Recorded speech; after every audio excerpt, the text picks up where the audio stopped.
వాళ్ళకు తక్కువ ధర ఇచ్చి మరి ఇవాళ వీళ్లకు సబ్సిడీ మీద పరిశ్రమలకు భూములు ఇచ్చిన తర్వాత మనం ఏం ఆశిస్తాము?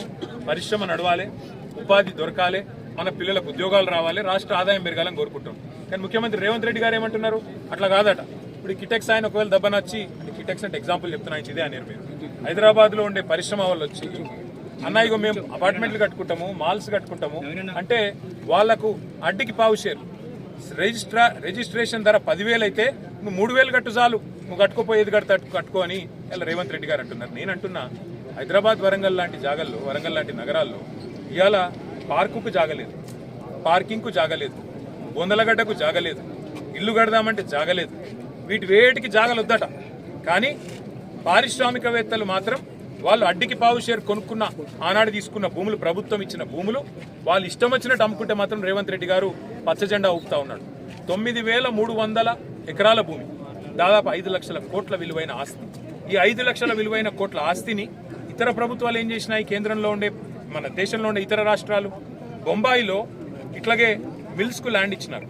ఆ మిల్స్కి ఇచ్చిన ల్యాండ్ను మహారాష్ట్ర ప్రభుత్వం 50% వెనుకకు తీసుకొని అందులో ఇల్లు కడుతున్నది, అందులో ఇతరత్ర అవసరాలకు, ప్రజా అవసరాల కోసం వాడుతూ ఉన్నది. కానీ రేవంత్ రెడ్డి గారు మాత్రం ఆయన అన్నదమ్ముళ్ళు, ఆయన ఒక అవినీతి అనకొండ మాదిరిగా, ఆయన అనుమూల కాదు, ఆయన అవినీతి అనకొండ రేవంత్ రెడ్డి.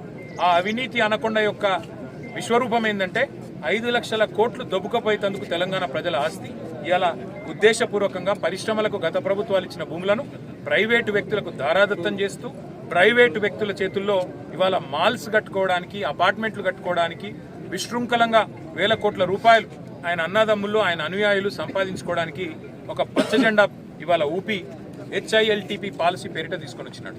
నేను మిమ్మల్ని కూడా కోరుతా ఉన్నా, ఇవాళ వరంగల్ ప్రజలను కూడా ఆలోచించమని కోరుతా ఉన్నా. కాకతీయ మెగా టెక్స్టైల్ పార్కును గనక ఒకవేళ గతంలో రైతుల దగ్గర తీసుకున్న భూములు కూడా దబ్బన మాల్స్, అపార్ట్మెంట్స్ కట్టుకున్నందుకు రిజిస్ట్రేషన్ ధరల 30% ఇస్తే వరంగల్ ప్రజలు ఒప్పుకుంటారా? కరెక్ట్ కాదు కదా. మేమనేది కూడా అదే. హైదరాబాద్ భూములు తెలంగాణ ప్రజల సొత్తు, హైదరాబాద్ పారిశ్రామిక వాడలు తెలంగాణ ప్రజల నుంచి తీసుకున్న భూములు. వాటిని ప్రజా ఉపయోగం కోసం వాడండి, ప్రజల అవసరాల కోసం వాడండి. వాటిని అవసరమైతే, నేను అడుగుతున్నా, మీరు పోయి